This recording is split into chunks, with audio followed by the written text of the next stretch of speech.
Welcome once again to RWR Plays TEW 2020. This is chapter 40 of our series as we make our way to Starrcade still. Now, before I begin, a little apology. I originally intended to have this episode out a few weeks back, but what happened was I recorded it and then found that the audio, for whatever reason, was missing from it, which was really disappointing, really annoying. Plus, in my personal life, we've moved house. Plus, on top of that, we've had Christmas, so there was just loads of things going on that meant that this episode was prevented from coming out.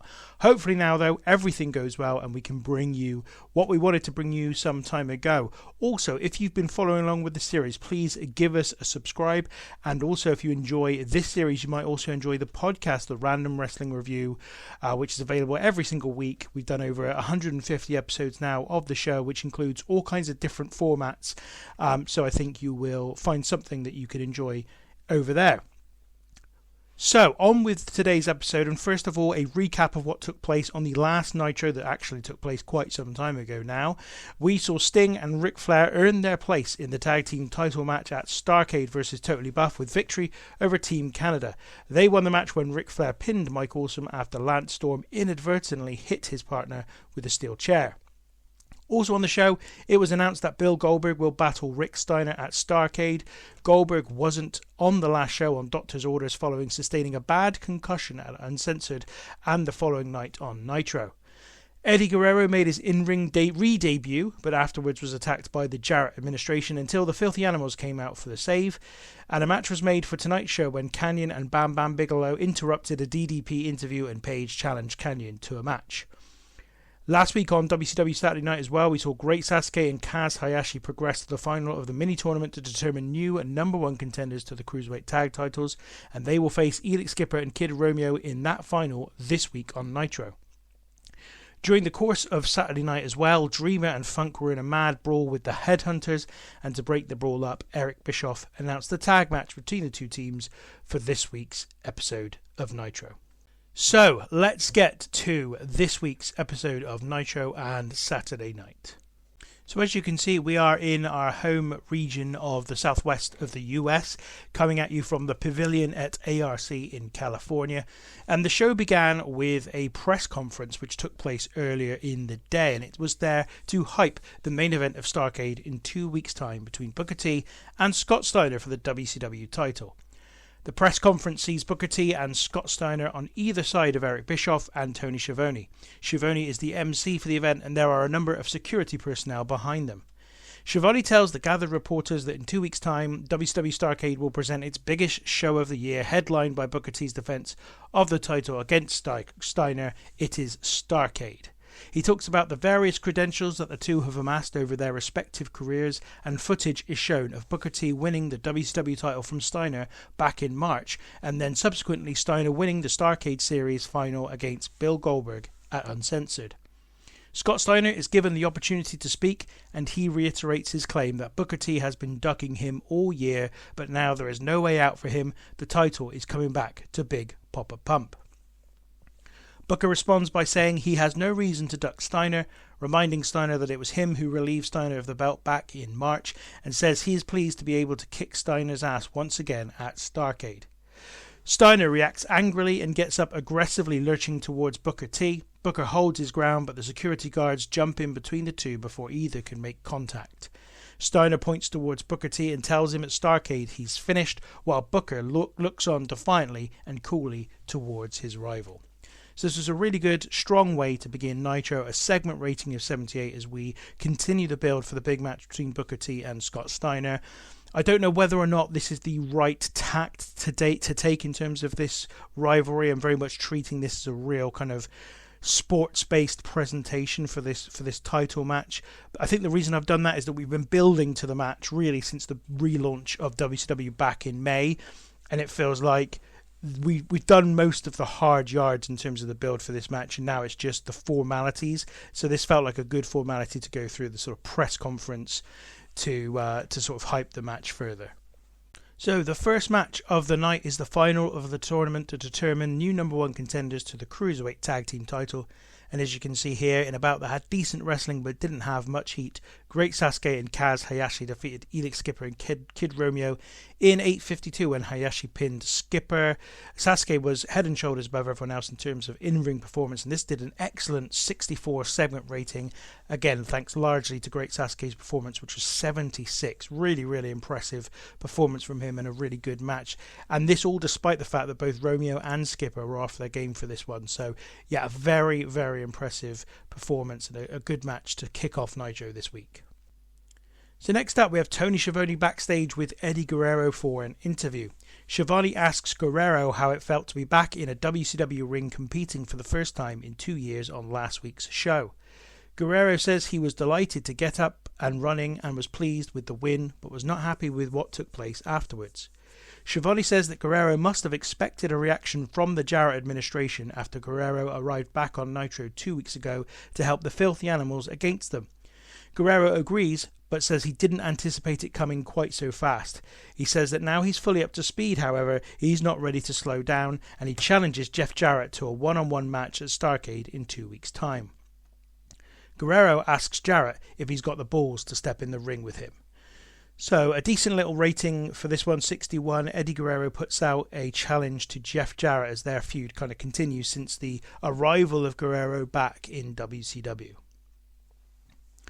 Next up we have a small short match between Goldberg and Mike Knox, which Goldberg unsurprisingly wins in 5 minutes and 55 seconds by pinfall. A segment rating of 70, and that is all down to Goldberg, who had an in-ring performance here of 94, which is absolutely brilliant. He is on a tear at the moment, and this was a really good match despite it being a squash. After the match, Goldberg grabs a microphone and demands Rick Steiner come to face him like a man. There is no response, however, and Mike Tenay relays a message to Goldberg that according to the back, Rick Steiner is not in the building tonight. Goldberg tells the crowd that Tenay has just told him Rick Steiner is not here, which means Steiner isn't as stupid as he thought. He says that no matter, because at Starrcade he's going to get medieval on the dog-faced gremlin. And here a segment rating of 82, which means that even in the sort of space that Goldberg's not been particularly good so far up to this point, which is his promos, he is improving massively. This was a really, really good segment here as Goldberg called out Rick Steiner to no answer. Next up was a number one contenders match for the Cruiserweight title, a three-way match between Billy Kidman, Chavo Guerrero Jr. and Shane Helms, won by Billy Kidman in 10 minutes and 34 seconds when he pins Shane Helms, and another really good match, a segment rating of 73, Kidman in-ring performance of 68, Shane Helms of 61, Chavo Guerrero Jr. 55, but yeah, a really, really good match, and it means now that Billy Kidman is the new number one contender for the Cruiserweight title and will face Rey Mysterio Jr. at Starrcade for the title. Next, Sharmell Sullivan is backstage for an interview with the American Mavericks, and she asks them about their recent run of victories, which has seen them go 9 matches unbeaten since July. Chris Harris says that they are angry, and Sullivan is confused and asks them to explain. James Storm says that they have won more tag team matches in 2001 than any other team in WCW, and yet last week Sting and Ric Flair came along, having won just 2 matches beforehand, and got a chance to become number one contenders to the tag team titles. Sullivan comments that it may have had something to do with the quality of their opposition. Harris says that she knows that that's just an excuse to unfairly give the 2 big names a match at Starrcade when it is they who are the rightful number one contenders. And James Storm follows up by saying that if Sting and Ric Flair really feel they deserve their title shot, they won't be complaining about putting their money where their mouth is and defending it against them next week on Nitro.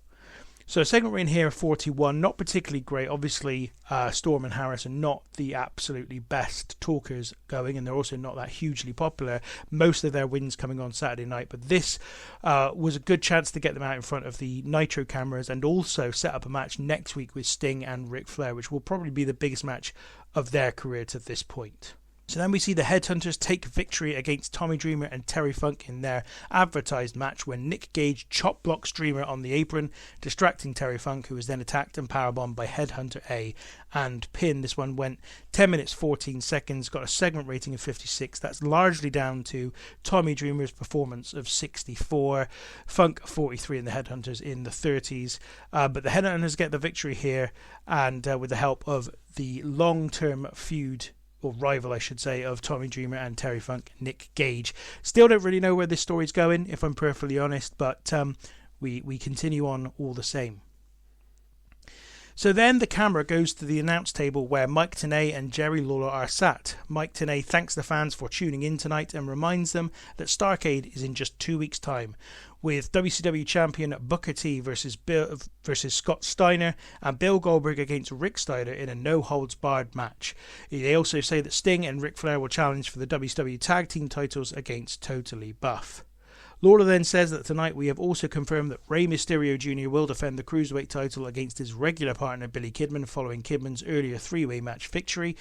Mike Tenay then says that there is breaking news as regards Starrcade 2, as Jeff Jarrett has accepted the challenge of Eddie Guerrero and it has been booked by Eric Bischoff. As Lawler is talking about the four-way still to come in tonight's main event, Mike Tenay interrupts. He apologises to Lawler but says he has just been informed that Rick Steiner has called into the show and joins us live on air as we speak.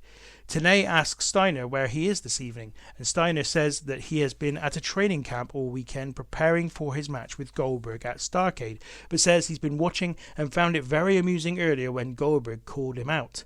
Tenay asks him what he found funny about it. Steiner says that Goldberg knew he wasn't in the building, and that's the only reason he wanted to look like a big brave boy in front of the world. Steiner says that Goldberg is a joke and at Starrcade he'll prove it.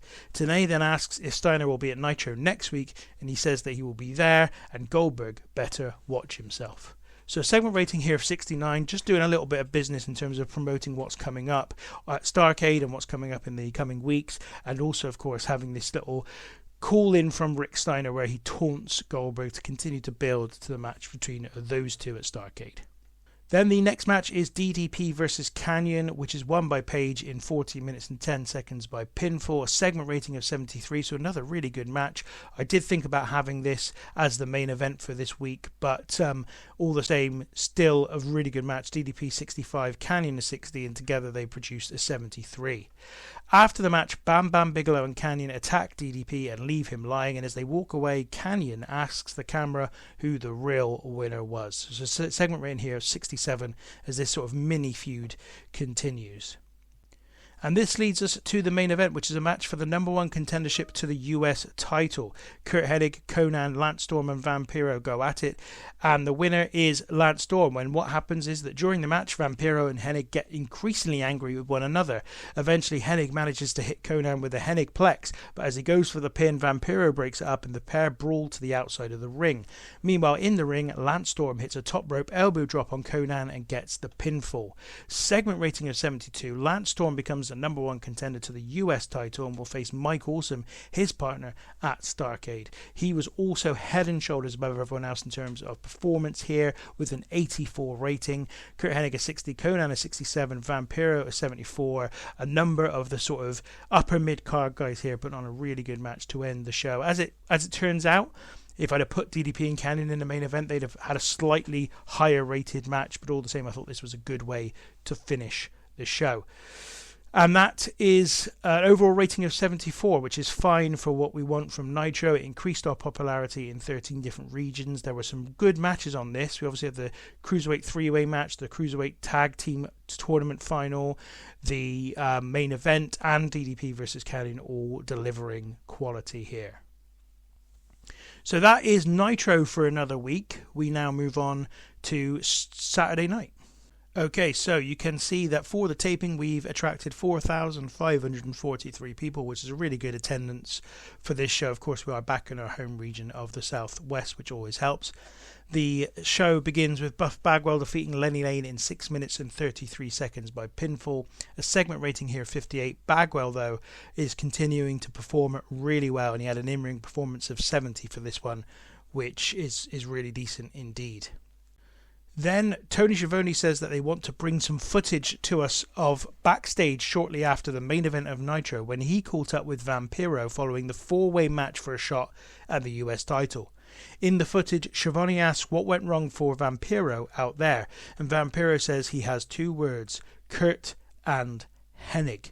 Vampiro says that if not for Hennig thinking he belongs at the top of WCW in the 21st century like the has-been that he is, then he would be on his way to face Mike Awesome at Starrcade for the US title. Vampiro then walks off angrily. So this got a segment rating of 67 and kind of properly gets going a feud between Curt Hennig and Vampiro. Then we have John Cena and Mike Sanders against a couple of unknowns, Steve Wild and Saul Renaro, if I can pronounce that correctly. This one goes 7 minutes and 2 seconds, won by Cena and Sanders when Cena pinned Renoro. Segment rating of 34. No one performed that well, and Cena and Sanders, as you can see, don't work well as a team, which is a disappointment, but no major thing. Really, I put this on the show because I didn't have Cena and Sanders in any matches in December up to this point, so I felt like we really needed to give them something to do in the ring during the month. So next, a third vignette airs hyping the arrival of the Vigilante. In the video, the Vigilante talks about a situation that occurred where a criminal robbed money from a shop, but as he was escaping, the criminal tripped over a display of breakfast cereal and broke his leg. After avoiding jail time for this first offence, the criminal sued the local family store he tried to rob for being to blame for his broken leg, and they were forced to pay out damages to the criminal that broke them financially and forced the shop to close. The Vigilante looks to the camera intensely and asks, "Is this justice?" And the vignette ends. Not particularly great segment rating here, a 22, but this is the third vignette that's obviously introducing the Vigilante. Next we get the penultimate match in the women's round robin tournament. It's won by Angel Orsini when she defeats Amber O'Neil in 7 minutes and 24 by submission. Going into the match, Orsini had to win to stay mathematically able to win the round robin, as Jazz would be fighting next week and she would be on 13 points, and with this victory Angel Orsini went on to 15 points, so now Jazz needs to win her match to win the round robin overall. Amber O'Neil finishes with three wins and 4 losses and just 9 points. Segment rating of 18, not particularly great, but hopefully the next phase of the women's division will see a marked improvement in their ratings overall. Next on the show, a video package airs charting the shared moments in Ric Flair and Sting's career, all the way back to the first Clash of the Champions and the various things that have happened since then, including Sting and Ric Flair becoming the #1 contenders to the tag team title by beating Team Canada on Nitro last week. So this got a segment rating of 74, and this was just to build up a little bit more equity in their attempt at the tag team title at Starrcade against Totally Buff. And then in the main event of Saturday night, Chronic took on the European Union in a match that goes 12 minutes and 38 seconds and descends into chaos, meaning this goes to a no contest after the referee can't get rid of the wrestlers who fill up the ring. Alex Wright was the weak link in this one. All the others got around about a 55 to a 50 rating, and so for an overall match rating of 46. And then after the match, the two teams continue to brawl as the show goes off the air. A segment rating here of 41. Nothing too much to note here, just really a little bit of extras between these two teams. And that is WCW Saturday Night. Not a great show by any stretch of the imagination, but as always, doesn't really matter. And another TV taping is complete. And that is the episode. A little bit of an apology, I guess, really, because the audio I've just recorded is sort of separate from the video, and so it might be that my descriptions are a little bit more brief than usual, or they lack some of the more organic sound of the past. I think ultimately I just needed to get this recorded and then out so that we can move on. Interesting news that is coming out after the show. WWF have a style rethink, and they are fully on board to adopt a new PG-rated sports entertainment style of product, which is mad when you consider how popular they are, how they think they will be able to, grow even more by becoming PG, I don't know. And then meanwhile, we've got the WWC disbanding. That's because the WWF completed a buyout of the Puerto Rico-based promotion, and apparently all of their kind of assets have been raided, and WWF bought WWC. Quick look at Raw before we go. A show rating of 90, but headlined by a cage match between Raven and Chris Benoit, which got a 99 rating. They also had the Hardy Boys against Edge and Christian in a 92 rated match. So a big episode of Raw. And this is what I'm talking about. Like, I'm not really sure the need for them to change their product when they are doing so well at this particular time. Anyway, that is everything from me for today. Thank you for watching, and if you've enjoyed this video, please give us a like and subscribe, obviously, to continue to follow on right the way through now to Starrcade, as we get very close to at least the end of the first sort of part of this save. We'll be back again very soon, but until then, see you next time.